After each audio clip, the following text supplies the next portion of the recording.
Arthur Thompson, un chauffeur de taxi, a pris en charge une fillette de 5 ans sur une route tranquille, la nuit. Elle n'a pas dit où elle allait ni pourquoi elle était seule, mais elle lui a donné un mot. Après avoir lu le mot, Arthur pâlit.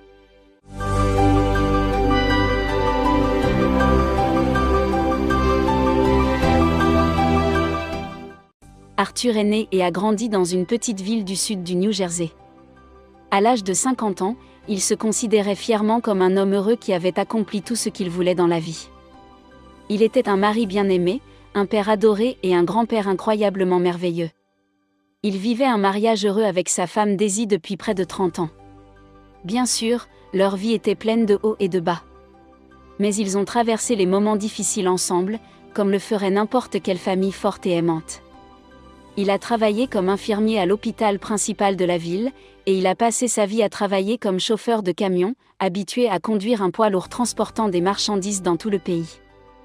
Mais maintenant, en raison de son âge, il a commencé à sécher le chat. Cela lui a permis de passer plus de temps avec sa famille et ses petits-enfants qui venaient rendre visite à leurs grands-parents presque tous les week-ends. Spencer, son fils unique, était une grande source de fierté. Il était professeur d'université dans un établissement renommé du pays. Et tout cela à l'âge de 29 ans seulement. De nombreux collègues enviaient ouvertement la stabilité et l'amour de sa famille, et beaucoup lui demandaient même de partager le secret de sa réussite. Mais il s'est contenté de rire, affirmant que tout ce dont il avait besoin pour être heureux était l'amour de sa femme et de ses enfants. Sur le passage des gros camions, il a travaillé dans une entreprise de chaos.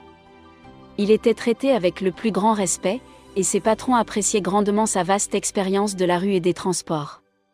Bien sûr, Daisy a souvent essayé de convaincre son mari qu'il était temps de quitter son travail et de s'occuper de lui-même, peut-être d'acheter un bateau ou de s'adonner à un passe-temps pour s'occuper l'esprit. Mais il cite la réponse de Fabian et dit « Ma bien-aimée, je ne peux tout simplement pas vivre sans la route. » Après seulement quelques jours d'absence, le bruit du moteur et l'odeur des pneus sur l'asphalte commencent à me manquer. Je suis habituée pendant tant d'années et il m'est impossible d'y renoncer maintenant. Daisy a répondu que même si elle craignait que son mari ne se surmène, elle admirait l'amour et l'enthousiasme qu'il portait à son travail. Elle savait que s'il cessait de faire ce qu'il aimait, il serait un homme malheureux. Sa femme prenait toujours soin de lui en lui préparant de délicieux sandwichs qu'elle enveloppait amoureusement dans du papier d'aluminium et en y incluant des vitamines et des boissons nutritives.